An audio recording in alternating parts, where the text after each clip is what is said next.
Okay, let's continue where I left off. So, beginning of the end. Well, obviously, it wasn't the beginning of the end because I'm not at the end of my road yet. So, when I blacked out for 2 weeks, my mom came home from work. My dad spit in my face and called me a little scumbag and wished I'd never been born. It just shocked me, rocked me to the core. He comes home from work after he left and found me sitting at the table. I had a big double-edged dagger.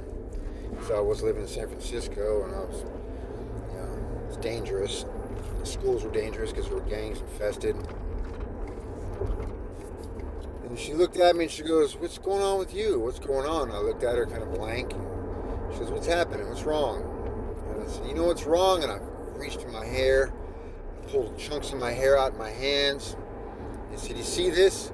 You see this is what Jeff is doing to me." I didn't call my parents mom and dad. That's how disturbing it was, right? I called them Jeff and Hallie.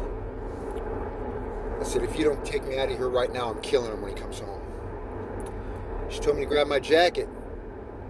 And we went to a friend's house, and I sat in a chair, and they made me watch, well, they didn't make me, they put me in front of movies for 2 weeks. I didn't move out of that chair, literally. I think I got to go pee. That was it. I didn't even eat.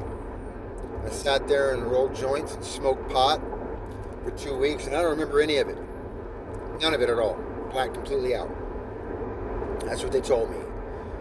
And my mom moved, and she moved into an apartment, took me with her. And my dad threatened everything under the sun, of course. And she put me in school. I got into ninth grade because I went to summer school, like I said, to get my grades up, and I did it all by myself. And off of that, I ended up going to continuation school, which was different, but I didn't go to school really. I cut school all the time. And that's when I found the streets, in San Francisco at least. And I ran with a bunch of skate punks and homeless and, curb creatures. And that's when I found some gang activity. Yes, me, found gang activity. Who'd have thought, right? Yeah, it's par for the course. So I started hanging around with these gang members. And they, quite honestly, welcomed me in. Of course, that's what gangs do. And indoctrinated me into their belief system and everything else. And by then the damage was done. My mom used to come home from work when I was home, and she'd slide $5 under my door and lock herself in her bedroom, scared to death of me. Scared to death. That lasted for a couple years. And when I turned 18 years old, keeping in mind that, like I told you, I saw my first body at 16, that I turned 18, and I picked up burglary, possession of a firearm. And instead of sending me to a drug program or county jail or anything like that, it was my first major felony. The judge, for my juvenile record, wanted to come out of retirement to see over the case because they hated me that much in my little town. I didn't get busted in San Francisco. But instead of going to drug program or county jail time or house arrest or anything like that, or psychological program, and to be fair, before I got into my first case, I did end up with 6 weeks in a psychiatric facility, lockdown. I was had an emotional breakdown at 18. And I was just a lost cause, violent kid. Didn't give two shits about anything. Hell, if a cop would have pulled me over at that time and I had a gun, I probably would have shot him. And that's a shame. Because that's not who I am today, by any fucking means. So I get broke off 5 years. first felony as an adult. They sent me to California Youth Authority, Gladiator Camp. And that was the worst thing that could possibly ever happen to me. Man, I saw sexual assaults. I saw stabbings. Within the first 2 weeks, there was a riot on the dorm. And the cops didn't even come in trying to break it up. They threw tear gas in there, pepper spray. That was about it. So I'm fighting with a Crip by the pool table. Yes, they had pool tables in this place, which was insane. I'm fighting with a Crip, and give me a good one, and it'll knock me down. And just before I got knocked down, I caught this black dude grab a cue ball from the table and come around the table and slap this white dude right in the mouth with it. The white dude fell over. And when I hit the ground, I looked at the white dude, and I didn't know it at the time, but he literally embedded the pool ball in this kid's mouth. He broke all this, and it was sitting in his mouth, broke all his teeth out, and he was knocked slap out. Never saw that guy again.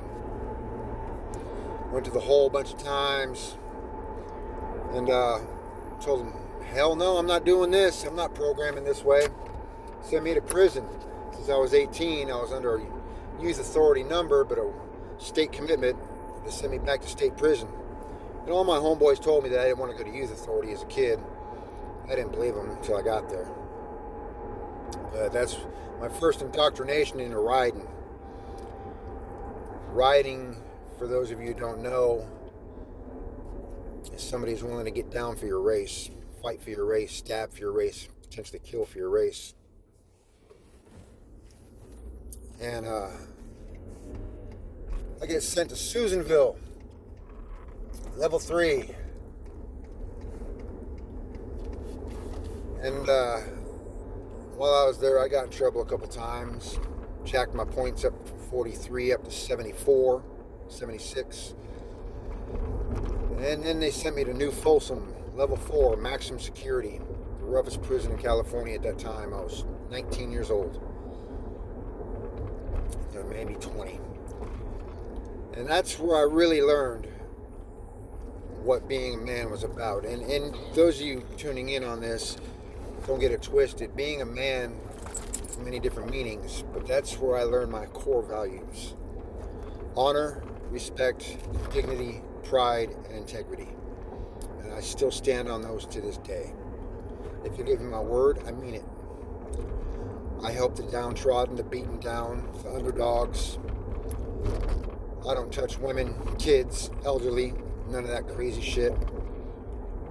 That's just wrong in my book and deserves a major ass kicking at the very least, if not a knife to the fucking throat or a razor down the face. Child molesters, that's a whole nother story, considering I was abused as a kid. But I did 3.5 on 5. I didn't play well with others. I was supposed to do 2.5 had I been a good boy, but I racked up an extra year. So I get out. And I was out 3.5 months. I tried to parole to a different county. The state wouldn't let me do it. Sent me right back to everything I knew and everybody I knew, which was just so severe. And 3.5 months later, I found myself front page of the newspaper, Northern California Manhunt. And yeah, I did some pretty heinous things. Did some pretty fucked up things. I was robbing. I was hurting. Selling drugs. And not going to go into particulars of my details of my case because it's kind of irrelevant. But I ended up with 10 years after just doing 3.5. I got sent to Pelican Bay. The worst, most gang-infested, most violent prison in the California justice system. Fast forward, off of 10 years, I should have done 5 years, 4 months. I did 7.5. So again, I don't play well with others. I don't have a get-along card. And off of that, I paroled and I hit the bricks running. I didn't even go back to my county, didn't even stay in the state. I ran to Florida where I had relatives at that time. Prison did teach me one good skill. Oh, good. Oh, yeah. Love. Such a sweetheart. Taught me how to tattoo, and I tattooed very well. From growing up in a hippie commune when I was a kid, I was very much art enthused and art infused. And turned out a couple times I was second best on the yard, if not the first best on the yard. Didn't even realize it at the time, but I hit tattoo shops and it was good. You know, that's where I started my career tattooing. And kind of the rest is history. But I'll keep you updated a little bit more on my life story, a little more of who I am and what I'm about as time goes on.